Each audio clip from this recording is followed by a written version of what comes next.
प्रिय दर्शकों, YouTube के माध्यम से चलने वाले ज्योतिष क्लासेस में आपका एक बार फिर से पुनः स्वागत है। प्रिय दर्शकों, आज मैं आपके समक्ष एक अन्य जातक की पत्रिका लेकर के उपस्थित हुआ हूँ। प्रिय दर्शकों, ये जिस जातक की पत्रिका है उनमें यह क्वेश्चन मेरे पास आया कि इन्हें वैवाहिक जीवन में समस्याएं हैं और दिनचर्या की समस्या है। प्रिय दर्शकों, कर्क लग्न की पत्रिका है।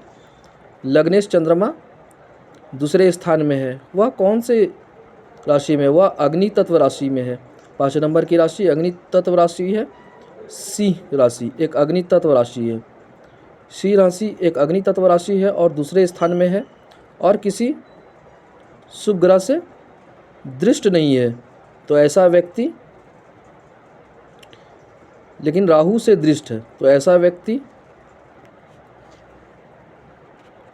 व्यक्ति एक जिद्दी प्रकार का व्यक्ति होगा, लेकिन इसका मन जो लगेगा अपने परिवार कुटुंबजनों में लगेगा। चंद्रमा इनके धनदायक हुए। प्रिय दर्शकों, हम लोग देखें तो यहाँ केतु चतुर्थ भाव में है और शुक्र नवम भाव में है, मंगल के साथ विराजमान है। प्रिय दर्शकों, शुक्र मंगल के साथ है। मंगल पंचमेश होकर के नवम में है और दशमेश भी है। तो ऐसा व्यक्ति कितना अच्छा राजयोग बनाना कि कर्मेश और पंचमेश आकर के नवम स्थान में है और शुक्र जो एकादशेश और चतुर्थेश होकर के नवम स्थान में बैठा है। अर्थात ऐसा व्यक्ति अपने पिता से या फिर अपने भाग्य से, अपने कर्मों के सहारे अपने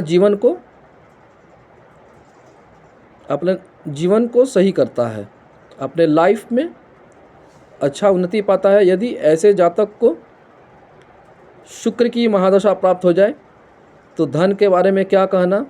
एकादशेश शुक्र धन ही प्रदान करते हैं और मंगल तीव्र गति का स्वामित्व रख करके नवम स्थान में बैठा हुआ है।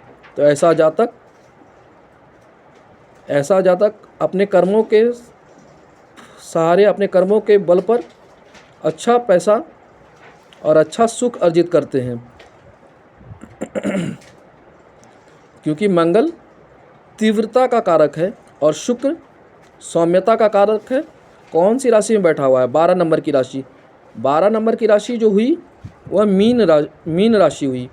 मीन राशि राशि स्वामी हुए इनके गुरु, वो भी आकर के केंद्र में बैठे हुए हैं। लेकिन एक और ध्यान देने योग्य बात है, गुरु जो है षष्ठेश और नवमेश होकर के सप्तम स्थान में बैठे हुए हैं।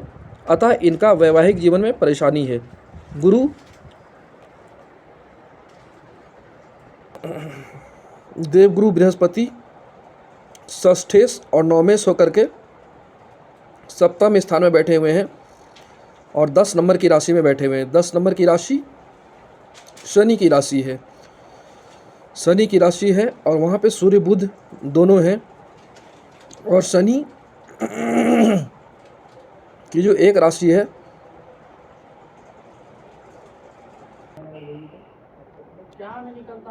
गुरु सूर्य बुध के साथ युति में सप्तम भाव में है।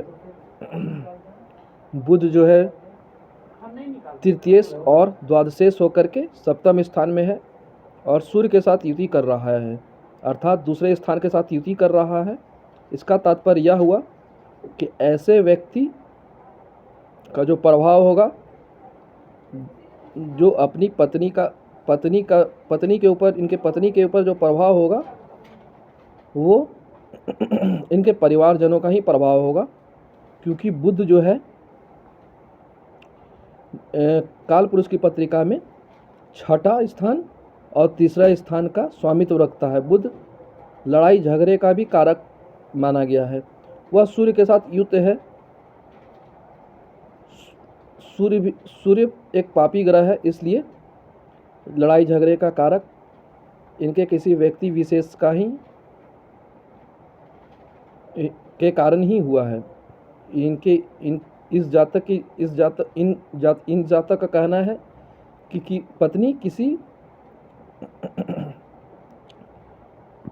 अपने परिवारजनों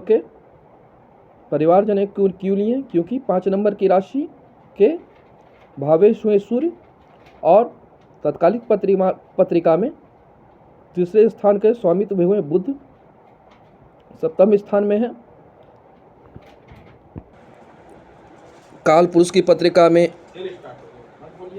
भी देखा जाए तो बुध तृतीय और षष्ठेश होते हैं, जो लड़ाई झगड़े के कारक कहा गए हैं, और सूर्य पापी ग्रह हुए। इन दोनों की युति गुरु के साथ है, तो गुरु षष्ठेश हैं, तो खुद लड़ाई झगड़े का कारक हुए वर्तमान पत्रिका में। तो प्रिय दर्शकों, काल पुरुष की पत्रिका और तत्कालिक पत्रिका अर्थात वर्तमान पत्रिका में 7वां भाव जो हमारा वैवाहिक संबंधों का स्थान है, कारण इनके डेली की दिनचर्या में, रोजाना की दिनचर्या में इनका लड़ाई झगड़ा होता है। और मंगल जो है केंद्र त्रिकोण का स्वामित्व होकर के रुचक नामक पंच महापुरुष योग बना करके त्रिकोण स्थान में है, जो कि इन्हें बलाबल दे रहा है। बहुत बहुत धन्यवाद। अगर आपकी पत्रिका में हो तो आप भी आजमाएं, ताकि आप लोगों के समक्ष ये अनवर्धक बातें पहुंची जा सके। एक और विचारणीय बात यह भी है कि शनि जो है, शनि की तीसरी दृष्टि 10 नंबर की राशि भी पड़ रही है।